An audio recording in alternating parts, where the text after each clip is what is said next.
શિવપુરાણ ભાગ 127। નંદીશ્વરજી કહે છે, હે મહાજ્ઞાની સનતકુમારજી, હવે પરમાત્મા શિવની એ લીલા સાંભળો, જે ભક્ત વત્સલતાથી મુક્ત તથા એમની દૃઢતાથી ભરેલી છે। તદંતર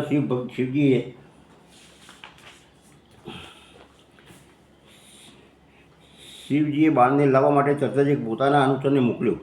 પેલી બાજુ અર્જુન પણ બાણ લેવા ત્યાં આવ્યા। આ રીતે એક જ સમયે રુદ્ર, અનુચર અને અર્જુન બંને બાણ ઉઠાવવા માટે ત્યાં પહોંચ્યા।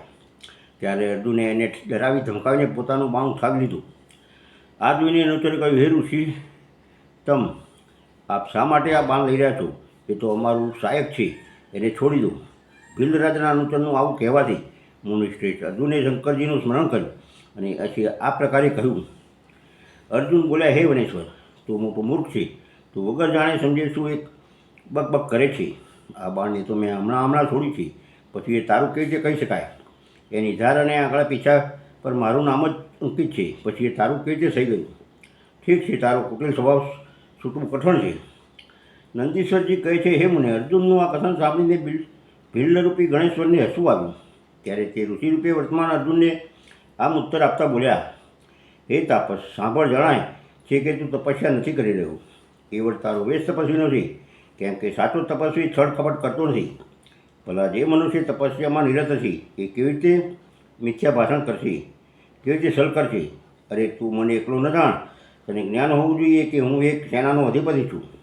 અમારા સ્વામી ઘણા બધા વનધારી બિનો સાથે ત્યાં બેઠા છે। તે વિગ્રહ અને અનુગ્રહ કરવામાં સર્વથા સમર્થ છે। આ બાણ જેને ત્યાં હમણાં ઉચક્યું છે તે એમનું છે। આ બાણે ક્યારેય તારી પાસે ટકી નહીં શકે। તું શા માટે તારી તપસ્યાનું ફળ નષ્ટ કરવા ચાહે છે? મેં તો એવું સાંભળી રાખ્યું છે કે ચોરી કરવાથી, છળપૂર્વક કોઈને કષ્ટ પહોંચાડવાથી, વિસ્મય કરવાથી, તે અન્યનો ત્યાગ કરવાથી પાણીનું તપ ક્ષીણ થઈ જાય છે। આ બિલકુલ સત્ય છે।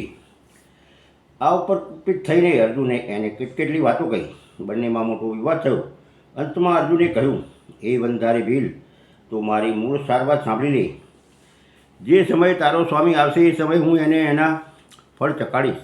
તારી સાથે યુદ્ધ કરવું તે મને શોભતું નથી, તેથી હું તો તારા સ્વામી સાથે જ લડીશ। કેમ કે સિંહ અને શિયાળનું યુદ્ધ ઉપહાસ્યાસ્પદ જ માનવામાં આવે છે। એ ભીલ, તે મારી વાત સાંભળી છે। હવે તું તારા મહાન બળને પણ જોઈશ, મારા મહાન બળને પણ જોઈશ। જા તારા સ્વામી પાસે જતો રહે। નંદીશ્વરજી કહે છે, હે મુને, અર્જુનના આમ કહેવા પર તે ભીલ જ્યાં શિવ અવતાર બિરાજમાન હતા ત્યાં ગયા અને ભીલરાજને અર્જુનના બધા વચન વિસ્તારપૂર્વક સંભળાવ્યા। એની વાત સાંભળીને કિરાતવંશને મહાન હર્ષ થયો। ત્યારે ભીલ રૂપધારી ભગવાન શંકર પોતાની સેના સાથે ત્યાં ગયા।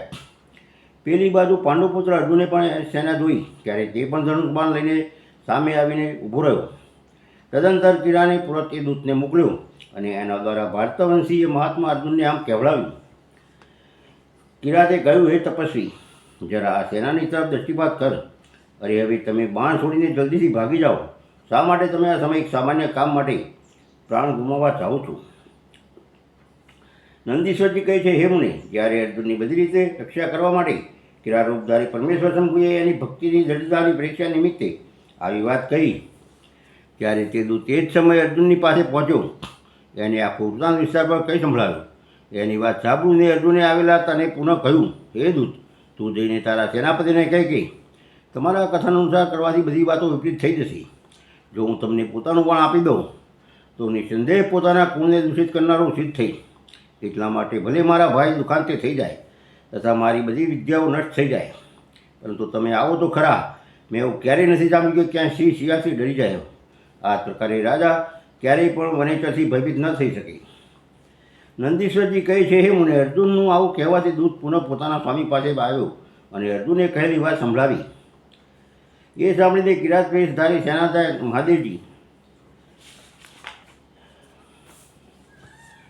પોતાની સેના સાથે અર્જુનની સામે આવ્યા। એમને આવ્યા જાણીને અર્જુને શિવજીનું ધ્યાન કર્યું, પછી પાછે જઈને એમની સાથે અત્યંત ભીષણ સંગ્રામ છોડ્યો। આ રીતે ગણોસહિત મહાદેવની સાથે અર્જુનનું ઘોર યુદ્ધ થયું। અંતમાં અર્જુને શિવજીના ચરણોનું ધ્યાન કર્યું। એમનું ધ્યાન કરવાથી અર્જુનનું બળ વધી ગયું। ત્યારે અર્જુને એ વખતે ભક્તવત્સલ મહાદેવજી હસી રહ્યા હતા। હે મુનિ, ભક્ત પરાધીન હોવાને કારણે અર્જુનને પોતાની દાસના પ્રદાન કરવા ચાહતા હતા। એટલા જ માટે એમણે આવી લીલા રચી હતી. અન્યથા આવું થવું સર્વથા અસંભવ હતું. શંકરજીએ ભક્ત પરવસ્થાને કારણે મંદની કન્યા ત્યાં પોતાનું સૌમ્ય અને અદ્ભુત રૂપ સહસા પ્રગટ કરી દીધું. ત્યારે ધ્યાન દ્વારા પ્રાપ્ત થનાર શિવજીના એ સુંદર રૂપને જોઈને અર્જુનને મહાવિસ્મય થયા. પછી તે લજ્જિત થઈને સ્વયં પશ્ચાતાપ કરવા લાગ્યા. આ રીતે પોતાની બુદ્ધિથી સારી પેઢે વિચાર કરીને અર્જુને હાથ જોડીને મસ્તક નમાઈને ભગવાન શિવને પ્રણામ કર્યા. પછી ભિન્ન મનથી કહ્યું. અર્જુન બોલ્યા, હે દેવાધિદેવ મહાદેવ, આપ તો બહુ જ કૃપાળુ ભક્તોના કલ્યાણ કરતા છો. હે સર્વેશ, આપે મારો અપરાધ ક્ષમા કરી દેવો જોઈએ. આ સમયે આપે પોતાનું રૂપ છુપાવીને કયો ખેલ કર્યો છે? તમે તો મારી સાથે છલ કર્યું છે, મને છેતર્યો છે. હે પ્રભુ, આપ સ્વામીની સાથે યુદ્ધ કરનાર મને ધિક્કાર છે. નંદીશ્વરજી કહે છે, હે મુને, આ પ્રકારે પાંડુપુત્ર અર્જુનને મહાન પશ્ચાતાપ થયો. એ શીઘ્ર જ મહાપ્રભુ શંકરના ચરણોમાં આલોટી પડ્યા. આ જોઈને ભક્તવદલ મહેશ્વરનું ચિત્ત પ્રસન્ન થઈ ગયું. ત્યારે તે અર્જુનને અનેક પ્રકારે આશ્વાસન આપીને બોલ્યા, હે પાર્થ, તમે તો મારા પરમ ભક્ત છો, તેથી ખેદ ન કરો. આ તો મેં તમારી પરીક્ષા લીધી, એટલે તમે શોક કરવાનું છોડી દો. નંદીશ્વરજી કહે છે, એ મુને, આમ કહીને ભગવાન શિવે પોતાના બંને હાથ વડે અર્જુનને ઊભો કર્યો અને પોતાની સામે પોતાના કણો સમક્ષ એમની લાજનું નિવારણ કર્યું. પછી ભક્તવત્સલ ભગવાન શંકર વીરોમાં માન્ય પાંડુપુત્ર અર્જુનને બધી રીતે હર્ષ પ્રદાન કરીને બોલ્યા, હે પાંડવોમાં શ્રેષ્ઠ અર્જુન, હું તમારા પર પ્રસન્ન છું, એટલે હવે તમે વરદાન માગો. આ સમયે તમે મારા પર જે પ્રહાર અને આઘાત કર્યા છે એને મેં મારી પૂજા માની લીધી. સાથે જ આ બધું તો મેં મારી ઈચ્છાથી કર્યું છે, એમાં તમારો અપરાધ નથી. તેથી તમારી જે લાલસા હોય તે માગી લો. તમારે માટે અદ્દેશ હોય જે કંઈ થયું છે તે શત્રુઓમાં તમારો યશ સ્થાપિત થાય અને રાજ્યની સ્થાપના માટે સારું થયું છે. નંદીશ્વર કહે, હે મુનિ, ભગવાન શંકરના આમ કહેવાથી અર્જુન ભક્તિપૂર્વક સાવધાનીથી ઊભો થઈને શંકરજીને કહેવા લાગ્યો. અર્જુને કહ્યું, હે શંભો, આપ તો બહુ ઉત્તમ સ્વામી છો, આપને ભક્ત બહુ પ્રિય છે.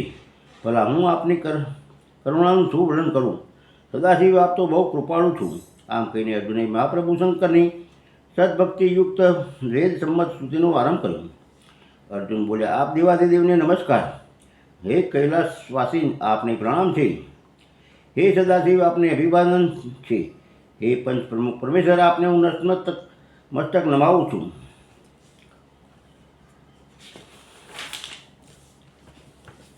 હે મહેશ્વર, આપ મારા સ્વામી છો અને હું તમારો દાસ છું, તેથી આપે મારા ઉપર કૃપા કરવી જોઈએ. નંદીશ્વરજી કહે છે, અર્જુન દ્વારા કરેલા સ્તવનને સાંભળીને ભગવાન શંકરનું મન પ્રસન્ન થઈ ગયું. ત્યારે તે હસતા અર્જુનને કહેવા લાગ્યા, હે વત્સ, હવે વધારે કહેવાથી શો લાભ? તમે મારી વાત સાંભળો અને પોતાનું મનોવાંછિત વરદાન માગી લો. નંદીશ્વર કહે છે, હે મહર્ષિ, શંકરજીના કથન પર અર્જુને હાથ જોડીને મસ્તક નમાવીને પ્રણામ કર્યા અને ફરી પ્રેમ વાણીમાં કહેવાના આરંભ કર્યો.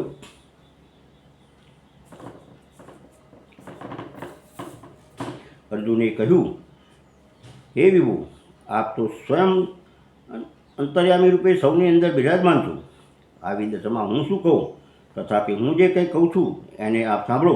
હે ભગવાન, મુજ પર શત્રુઓ દ્વારા જે સંકટ પ્રાપ્ત થયું હતું તે તો આપના દર્શનથી જ વિરષ્ટ થઈ ગયું છે. હવે જે પ્રકારે મને આ લોકની પરાસિદ્ધિ પ્રાપ્ત થઈ છે એવી કૃપા કરો.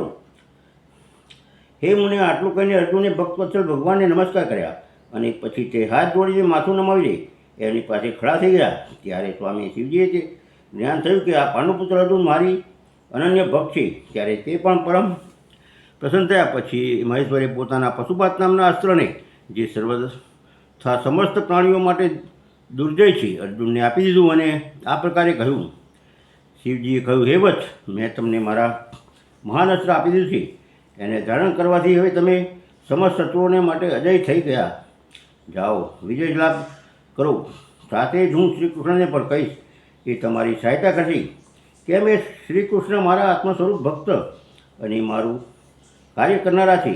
એ ભારત, મારા પ્રભાવથી તમે નિષ્કંટક રાજ્ય ભોગવો અને પોતાના ભાઈ યુધિષ્ઠિર દ્વારા સર્વદા વિવિધ પ્રકારના ધર્મ કાર્ય કરો. નંદીશ્વરજી કહે છે, એમને આમ કહીને શંકરજી અર્જુનના મસ્તક ઉપર પોતાના કરકમળ ધર્યા અને અર્જુન દ્વારા થઈને પૂજિત થઈને તે શીઘ્ર જ અંતર્ધ્યાન થઈ ગયા. આ પ્રકારે ભગવાન શંકર પાસેથી વરદાન અને અસ્ત્ર મળીને અર્જુનનું મન પ્રસન્ન થઈ ગયું. ત્યારે તે પોતાના મુખ્ય ગુરુ શિવનું ભક્તિપૂર્વક સ્મરણ કરતાં કરતાં પોતાને આશ્રમે પાછા જતા રહ્યા. ત્યાં અર્જુનને મળીને બધા ભાઈઓને આનંદ થયો, જાણે કે મૃતકના શરીરમાં પ્રાણનો સંચાર થયો. ઉત્તમ વ્રતનું પાલન કરનારો દ્રૌપદીને અત્યંત સુખ આપ્યું. જ્યારે એ પાંડવોએ જાણ્યું કે શિવજી પરમ સંતુષ્ટ થઈ ગયા છે, ત્યારે એમના હર્ષનો પાર ન રહ્યો. એમને સંપૂર્ણ વરદાન સંભળાવી તૃપ્તિ થતી ન હતી.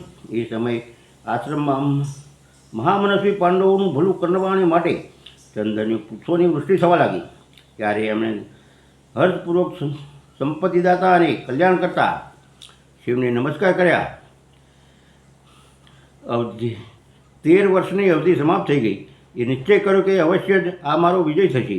આ જ અવસર પર જ્યારે શ્રી કૃષ્ણને ખબર પડી કે અર્જુન પાછો આવી ગયો છે, ત્યારે એ સમાચાર સાંભળીને એમને બહુ સુખ મળ્યું અને અર્જુનને મળવા ત્યાં પધાર્યા. કહેવા લાગે કે એટલા જ માટે મેં કહ્યું હતું કે શંકરજી સંપૂર્ણ કષ્ટોનો વિનાશ કરનારા છે.